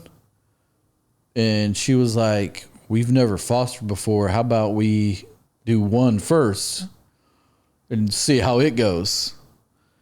2 days later, we had another one. So now you have 4. I'm getting there. And there's so many bulldogs in this rescue right now that they don't have any place to put them. And right now their main vet is in Sulphur Springs. That there's probably 12 at one time just at this vet in Sulphur Springs waiting for. What is it about bulldogs that everybody gives them up? I mean, it's not like a pit bull. They are temperamental. They are stubborn as hell. And so are boxers. Well, and they have a lot of medical issues. Oh, yeah. Bulldogs are like genetic freaks almost, just like pugs with the smushed in face, and they have a lot of hip wrinkles, and they have a lot of weight issues. They have a lot of eye issues. They're like eyelids are like folded into their eyes and everything. So 2 turned into 3. So at any given point, there could be just 5 bulldogs at my house if you come over to the house. We have gotten rid of a few, but some about bulldogs that are just lovable. They're small tanks. Alex from Whiskey Workout, I just went and did family photos for him, and his brand new baby bulldog had her own photo shoot. That doesn't surprise me with Alex. And now what we're seeing, I think a lot of the upticks in people giving them up are people who got dogs during COVID, that they thought that they were going to either work from home or that we were never going to go back to school, or they were going to stay home all the time and now don't have time for them. Yeah. And now they are either giving them to shelters or giving them to rescues that just don't have time for them anymore. What are you working on, bro? We going to talk about that at all right now? Man, I ain't got nothing going on. I'm just trying to make it to next month. All right. I'm like Tupac. Always got something going on. I'm trying to make $1 out of 15 cents. Wait, we ain't going to talk about what you and Ryan doing or any of that yet? Nope, not yet. Not yet? Not yet. That's the most travel man here. We changed it up yesterday. All that's still happening, but we came up with another concept that we had to add something to it. So that's actually going to be announced when it comes out. It's going to hit you and you won't know what it is. I don't know how to say that, but you'll see it and don't even realize it's what me and Ryan is doing until a month or two into, you'd be like, that was y'all? Boom, it'll hit. Look out for Business Album coming out here in the next few months. It definitely ain't that. It definitely is not that right there. But no, man, I am just silently sitting in the back of the bus and letting somebody else drive right now. What about you? Man, besides all these fundraisers and... Aside from the fundraisers and stuff, I just recently became partner at Element. You ain't told nobody that yet? No, congratulations, sir. It just happened. It just happened. So it's actually official. I'm probably the first one saying it out loud. So, that just happened. I've been with this company for 16 years. Tell the people at home what Element is. 16 years as in September now. Element's my day job where I do construction sales for a multifamily GC. You said you're partner, right? Yep. You hiring? You know somebody in the human resources department? Just saying. Do you need an assistant? Yeah, because... Do I need an assistant? Brother needs a good paying job. We just hired another sales guy. We're going to see how he kicks some things off. And if he... I'll carry your cigars for you. If he starts producing, then there's going to be more opportunities at Element, because that'll be... When he brings on more workload, then that's more project management. That's more estimating. Hey, don't play, man. I'm Scrum certified, bro. So I can project manage my ass off. So, there's a lot of that stuff coming down the road. I did some surveying back when I was 18, 19 years old. Are we allowed to talk about those kind of surveys? Yeah, man. You were the guy at the mall chasing people with the clipboard? No, I was... Excuse me, ma'am, do you have a moment? I was out in the field. You can get $25 gift card Chick-fil-A right now. The first and second year I was out of high school, I worked for Rodman Construction. At first, I was helping a guy survey with the geodometer. I built part of the bush where Coit goes over. Oh, where that bump is at. Where Bush goes over Coit, that bridge right there. That speed bump that I always messed my car up. That was you. That was his survey. I helped survey that land. I helped survey some neighborhoods around Frisco and Plano and Allen, and then my second summer out of high school, that I was a laser guy, the elevation guy, to tell them like where to cut the dirt or fill the dirt in, and I was kind of actually running a crew. That shit sucks. Yeah. I don't like I'll tell you right now, I do not like the project management side of the business I'm in. Like, you could not pay me enough money. If somebody did not show up, I was the first one that would jump on a piece of equipment. Yeah. And that is like herding cats, like you said, like the project. It's adult babysitting with guys that overcommit, overpromise, don't show up on time, start ghosting you, and you got to pull other guys in. You got to move shit around. It's a headache, man. I don't have the patience. Well, then it is exactly like running that. a radio station, and then all your employees are your friends. Yeah.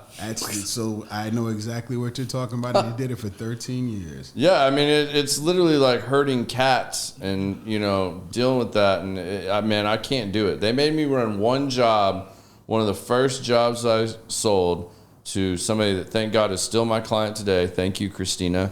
They made me run this job, and these clowns we hired, and it's the only way we could get the job was using these new guys, and they had these smoking prices, right? So I sell this big job. This is the biggest job I'd sold at the time. I want to say this was like somewhere between $60,000 and $120,000 job, rebuilding all these little entry landings. And these dumbasses tried to weld their own T-bar flashing out of angle iron and almost caught a building on fire, welding up against it. And I'm out here on a Saturday dealing with stuff. I'm kicking these guys off the job. They're trying to change order me to death. It was a nightmare. I walked in and told my bosses, I was like, listen, I will do about anything y'all want me to do here at this company except project manage. Y'all ever make me run another project, and I will turn in my notice as fast as you tell me I have to do that. Like, I'm not doing that. I was not cut out for this. Thank you, B. But yeah, I can't do the project management side. I was jumping in loaders. I was jumping in rock trucks. Sometimes they'd put me in a dozer that here's the controls. And I'm like, what? I've never done this before. And they're like, well, we need you today. And then every day that I was on the job, they were like, you better stay in school. You don't want to do this the rest of your life. And it took me a while to finish school. That's a story for another time. But those guys that show up and run those equipment day in and day out, it's long, hard hours. Yeah, for sure. The other thing to answer your question that I'm working on that I'm very passionate about, and we've talked about this a little bit on here, we are knee deep in getting the other podcast off the ground. Whoa. Yeah, podcast number 2. Another podcast. This is the first I'm hearing of this one. All right, so first time you're hearing about it. So it's all going to be around music. I'm a couple of weeks from having the logo done. As soon as the logo's done and we can send it off to be trademarked, then we'll start talking about this a little bit more. But that's a long, hard process to get that done. But whenever you get Easy Jesus from Pimpadelic, I'll be front row. All right. I don't know. You want Easy Jesus. I used to love Pimpadelic, but I got my back windshield of my 1970 Chevelle in 98 blasted out at a Trees concert because Easy Jesus decided to whip it out and pee on the crowd. So, and I had a Pimpadelic sticker. Like real talk? Like real talk, dude. Right in the middle of his show, he whipped it out and started peeing on the crowd. You want to know Did something? nobody beat the brakes off of Easy Jesus? Oh, there was damn near a full-blown riot. And like I said, I had a... You want to know something? With a Pimpadelic sticker on the back window, and someone threw a cinder block that they found on the side of the building right through the back of my windshield. I was at that show. I believe it. See, I ain't making this shit up, Biz. I was at that show. Straight up whipped it out and peed on the crowd. I've never seen anything like that in my life. Out of all the shows I've ever been to. Pimpadelic was different. They're from Blue Mound. Those dudes just had it destined to ruin their own careers when they were blowing up. There's all kinds of alleged They got big stories out there with for them. 5 minutes, and then they destroyed themselves. Like, they ruined all their own opportunities. It wasn't that they weren't talented and they didn't have the ability to do it. They self-destructed. I don't even know if he's still alive, to be honest with you. I don't either off the top of my head, to be honest with you. There's a lot of big bands coming back out this year that are old groups getting back together that are same band sometimes, some with new members because people have passed, people have moved on in their lives. But, I know for a fact they just announced Slow Roosevelt's getting back together. Slow Roosevelt's playing with Mustard in like April 26th or something like that at Trees. That's going to be a phenomenal show. Best show you've ever seen? What is it? Whoa. That you remember? Based on what? Best performance? Best sounding? Just experience. Man, I'd probably say seeing Tool for the first time. But nothing more, man. Like, their show's amazing. And, you know, man, that's so hard to say. I mean, I could talk about a lot of great shows. I mean, probably the one that sticks out in my head is when I was a kid, my parents went out for like the whole evening and had some big deal, and we had this super hot high school girl that was babysitting us that lived a few houses down. Well, was she colony hot? No, she was hot. And she apparently forgot that she had promised her boyfriend that she was going to go to a concert with him. Well, and I idolized this dude. This dude had long hair. He had a super bass system in that single cab, jacked up Toyota truck with the KC headlights on the rack, jacked up with some like 35s on it, man. I thought this dude ruled. No, he was killing it. He was killing it, bro. And he shows up and he's madder than hell. And he's like, all right, well, fine. I guess Garrett's going with me. So I'm like, yeah, I'm in. I think I was 12. Who were we going to see? We went to Lollapalooza in Kansas as City. a 12-year-old? 12-year-old. And I saw Tommy Lee play Spinning Upside Down in a drum Oh, it was kit that tour? The very first time he did that shit. And I watched, it's Dr. Feelgood. They're blowing shit up. Shit's being lit on fire. Explosions. Tommy Lee's playing out of his mind, spinning upside down and shit, and this contraption going out across the crowd. I'm losing my mind. There's some guy who works here who says he's friends with Tommy Lee. But I ask him to FaceTime him every time he brings that up, and he never has done it. So I don't know if he is or not. Yeah, well, maybe we should put it to the test again someday. Most definitely. I mean, I'm right there with you. I want to see the stripes on it, but he has pulled off some of his other claims. So that is true. I'm not gonna say he isn't. So you can keep riding that horse, but I want to be here if that happens. I think mine is the first time I saw Linkin Park at the AAC. That when they did the double CD live from Texas. No, that was at Texas Stadium. Okay, so this was at AAC. Yeah, this is at AAC. The vibe and the crowd and the music I thought was amazing. The other one, it was in a small venue in San Francisco when I saw Cross Canadian Ragweed play. Okay. That we were standing in line. We flew specifically to go see him play since they're a red dirt country band. And the guy asked me, you can see him in Texas anytime you want. Why would you come to San Francisco? And I was like, because there's probably going to be about 100 people at the show, and that's about it. That in Texas, they were like selling out venues and everything. Yeah. So those are the kind of shows that I love. Right on, man. That's cool. Best? Yeah. What's your best top concert? Best show you ever seen? I'm looking at this online here.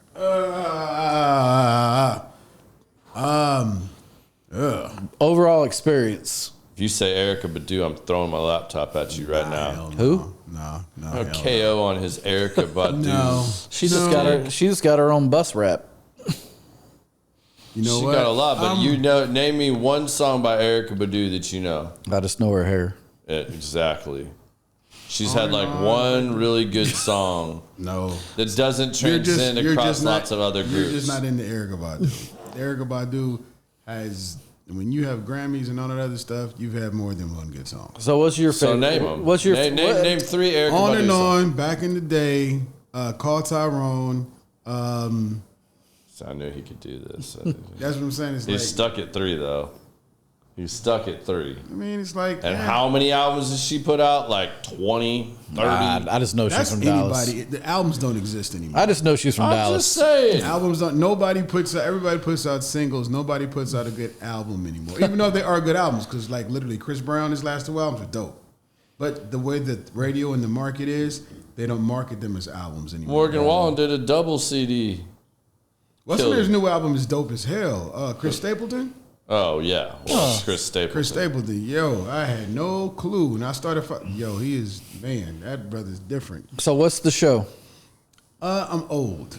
So I'm going to have to say the last Prince concert I went to. Okay. Cool. Yeah, I got to throw Prince in there, too. Prince was amazing live. Amazing because when you have somebody with a catalog that deep and like everybody can sing everything, it's like you can be there for 3 hours and not get bored. I'll answer with the same thing, too. So Prince played at like, what was it? Reunion Arena.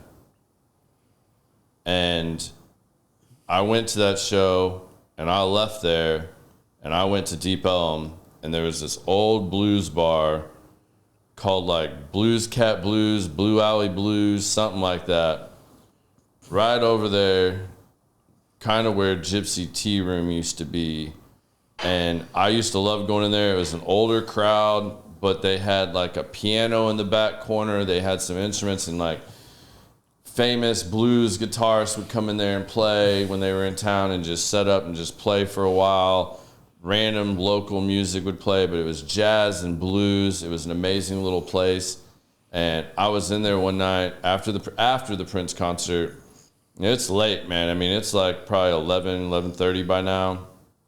And I'm sitting at the bar and the bartender that I'm talking to is like, hey, man. He's like, go move over to one of those tables over there by the piano. He's like, because when this guy comes out and starts playing, it's either going to pack up or everybody's going to be flooded over there. No way. And I'm like, all right, man. So I went and got a little two-top table over there. I mean, I was just by myself after the show. And I go over there and I sit down at this table. And about 5 minutes later, I see all this rustling in the back. And they're trying to bring some stuff in. And I can see the top of this little head by these big-ass dudes. I mean, big, swole bouncer dudes. And he comes out, and he goes over and sits down at that piano and hits that first chord, and I looked up, and it's Prince. He just played Reunion Arena and then comes over there and decides he wanted to, like, play a little bit more and wasn't finished for the night. So he just wanted to sit down and just play. And, man, how long did he play for? For an hour, hour and a half. Just sitting there jamming. He played his guitar. He played the piano. No, that's a moment. Yeah, man. Like, I can't. That probably takes the cake now when you say that. Like, I can't think of another show that, like, had that. Like, my wife got to see a lot of shows that I didn't get to see that I missed out on. Like, I had tickets to see Rage and Beastie Boys at the Bronco Bowl before it closed, and that was when Mike D first got sick, and they canceled that show, and then Rage broke up right after that, so I didn't get to see Rage. My wife's got to see Rage several times. If you never went to the Bronco Bowl, you missed out. I got kicked out of the Bronco Bowl. Like, doesn't surprise me. Place was, yeah. That's a funny story too that I can't talk about on air, but yeah, that was a good one. But the other good one like that too was she got to see. I got sick and had tickets, but Incubus played at the Gypsy Tea Room. Oh, that would have been a fun show. Which is super small venue. It was real intimate, real close. Like, so she got to see that. So those are the ones we like fight over that, you know, she rubs into my face. But, you know, I got to see Soundgarden. I got to see Linkin Park. But that's I like, got to see, what are some of the other ones I've gotten her? Some of these I bought her tickets to that she didn't get to see too. I got to see him with Audio Slip, Chris Cornell with Audio Sleeve. I said Chris Cornell solo. I've seen Tom Morello with his Night Watchman. I saw Tom Petty. So I've got a few on her that I can throw back out there. Yeah. Chap her a little bit that she didn't get to see before they passed. So, you know, there's a few of those. All right, man. Well, I just looked down and saw that, like, we're already right at the 8 o'clock mark. So I guess we need to wrap this up. And maybe we're just going to do another one of these sometime soon with you, since I know there's so much more we didn't even, like, there's a lot touch on today. But so we end the show with two things every time. So now's your time on the hot seat. Let's do it. So if you got to leave your kids with one piece of advice, what piece of advice would that be? Never stop being yourself. Don't change for anybody. Right on.